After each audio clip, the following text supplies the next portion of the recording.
Hey, so something happened. After last week, I decided to pay a visit to my neighbor. I wanted to talk to him about the knocking thing, since things seems to have settled down. Also, to thank him for what I think is him helping me out with the whole ordeal.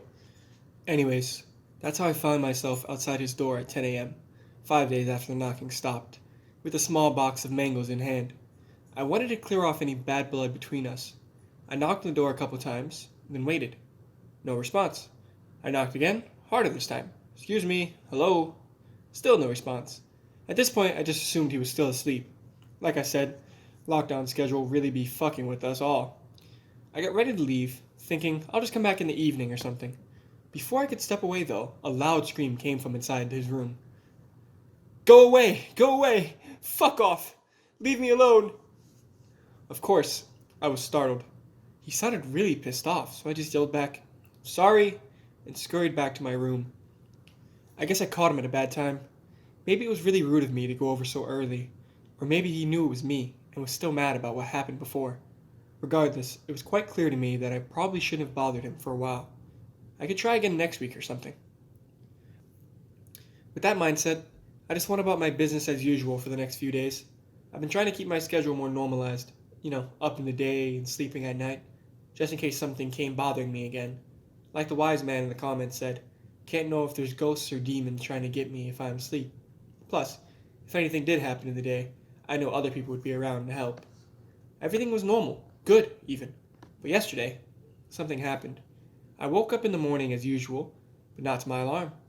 There were loud sirens coming through from the window, and what sounded like people outside my door.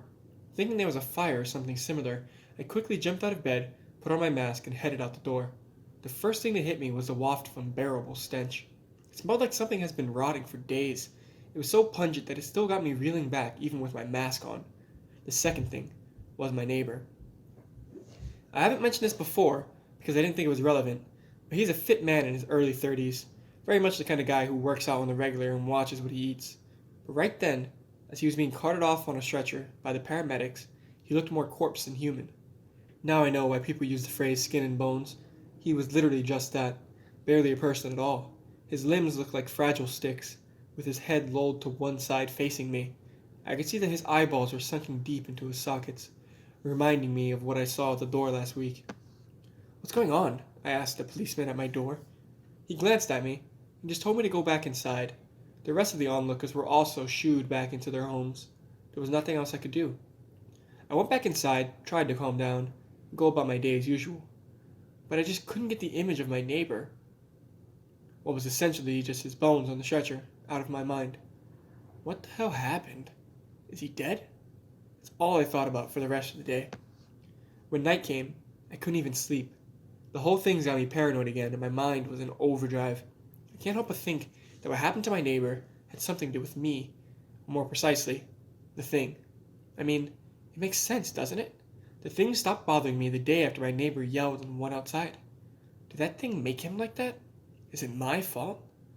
I tossed and turned all night, feeling worse and worse by the minute. In the end, I couldn't even feel safe laying down. So I sat up and just stared at the door again.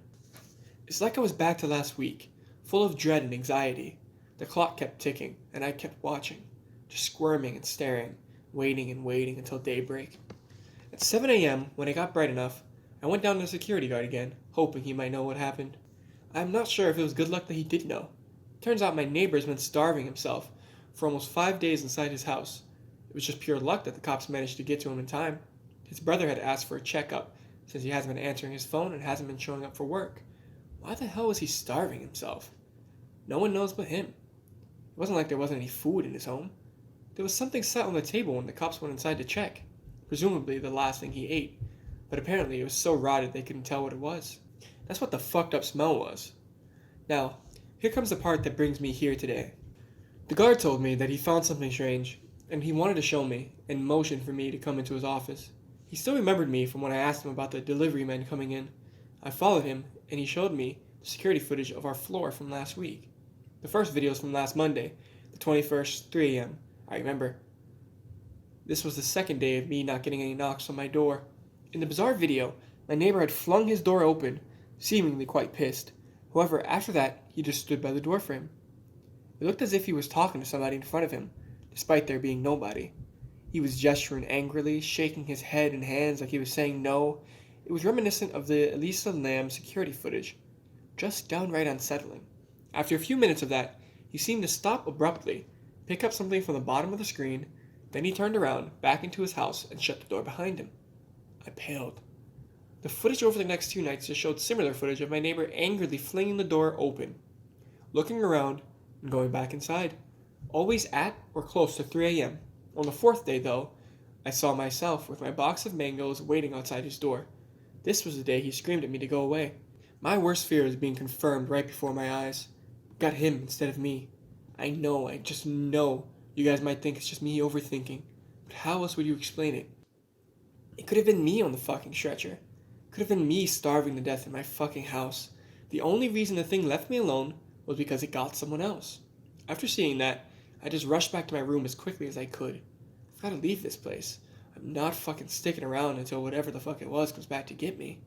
I've packed up my things now. I'm gonna move back to my parents' house tomorrow. I can't deal with this shit. I don't want to deal with it anymore. It's currently 12:52 a.m. I'm still looking at the door.